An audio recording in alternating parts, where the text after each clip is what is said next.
आप तो लगातार रिसर्च करते रहते हैं, उसमें कंपनियां चुनते रहते हैं, तो टॉप ऑफ द लिस्ट इन सारे अपॉर्चुनिटीज में कहाँ पे दिख रही हैं?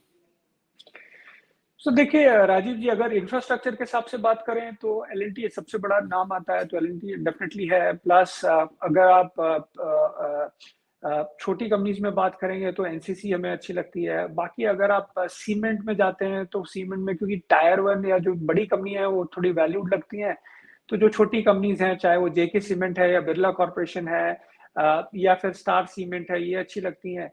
स्टील देखिए, अभी स्टील स्टॉक्स में कोई खास मूवमेंट आया नहीं है, बिकॉज जैसे मैंने बताया, चाइना से इंडिया में काफी थोड़ी डंपिंग हो रही है, तो प्राइसेस डिप्रेस है। अदरवाइज इंडिया में जो स्टील की डिमांड है वो डबल डिजिट में ग्रो कर रही है।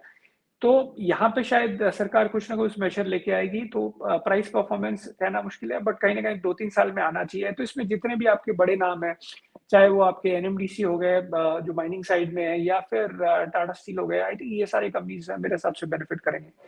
नाउ अगर आप बैंकिंग एंड फाइनेंशियल सर्विसेज में जाएंगे तो मेरे हिसाब से बोथ प्राइवेट एंड पीएसयूज दोनों अच्छे लगते हैं।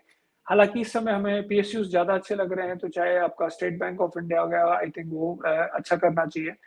एंड अगर आप रियल एस्टेट वगैरह में देखेंगे तो आई थिंक हमें दो कंपनीज पसंद है। ये real estate sector last year one of the best performing sector है, तो काफी स्टॉक्स चल चुके हैं, तो ज्यादा वैल्यू बहुत बचती नहीं है।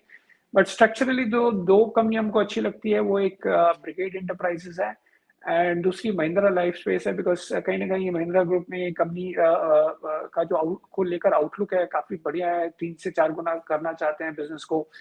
एंड लास्ट जो सेगमेंट मैंने बताया था कि पावर एंड ऑटो साइड में, तो पावर में देखिए आई थिंक काफी सारे जो प्राइवेट कंपनीज हैं वो चल चुकी हैं, तो मेरे हिसाब से एनटीपीसी उसमें काफी बेटर है। प्लस आई थिंक कहीं ना कहीं इंफ्रास्ट्रक्चर ये सबको अगर आप देखेंगे तो रिलायंस भी उसमें कहीं ना कहीं अलग अलग सेगमेंट्स को टच करता है, तो रिलायंस डेफिनेटली आता है। एंड ऑटो में अगर आप देखेंगे तो जो कंपनीज ईवी साइड में ज्यादा एग्रेसिव है, चाहे वो टाटा मोटर्स हो या महिंद्रा एंड महिंद्रा हो या अशोक लेलैंड है टू सम एक्सटेंट, या कुछ अगर प्रीमियमाइजेशन प्ले के हिसाब से देखें तो आयशर मोटर्स मेरे हिसाब से अच्छी लगती है। तो आई थिंक ये सारी कंपनीज का कॉम्बिनेशन अच्छा लगता है, या इन्हीं के अंदर आपको और भी कंपनीज मिल जाएंगी। जी। लेकिन पंकज जी, एक बात होती है कि कंपनी हमें अच्छी लग रही है, हमारी नज़र में है, और एक बात होती है कि अभी एक्शन पॉइंट है, मतलब कंपनी अच्छी भी लग रही है और इस समय ठीक-ठाक लग भी रहा है कि मतलब चलेगा, या ज़्यादा अभी नहीं चला है तो अपॉर्चुनिटी बाकी है। उस हिसाब से एक्शन पॉइंट्स किसमें सबसे ज़्यादा दिख रहा है आपको? तो देखिए राजीव जी, मैंने काफी सारे कंपनीज का नाम लिया है, तो आई थिंक जो जो कंपनीज का मैंने नाम लिया है, मेरे हिसाब से करंट लेवल्स में ये कंपनीज ठीक लगती हैं। जी, टारगेट प्राइस है सबका अलग अलग मूव होता रहता है, बट मेरे हिसाब से बेटर देन निफ्टी ये सारी कंपनीज करनी चाहिए। बिल्कुल, मतलब ये सारे जो नाम आपने बताए वो सब आपको मार्केट से थोड़ा बेहतर रिटर्न देने की हालत में आज की तारीख में भी लगते हैं। तो मतलब इन सब में एक्शन पॉइंट आज की तारीख में है। बिल्कुल। और इन पे कोई आपकी ओर से डिस्क्लेमर? सो आई थिंक देखिए, हम काफी क्लाइंट्स को रेकमेंड करते हैं, तो ये एक ऑब्वियस सी बात है कि ये जो भी हमारे रिकमेंडेशंस हैं हमने कस्टमर्स को अपनी दी हुई है।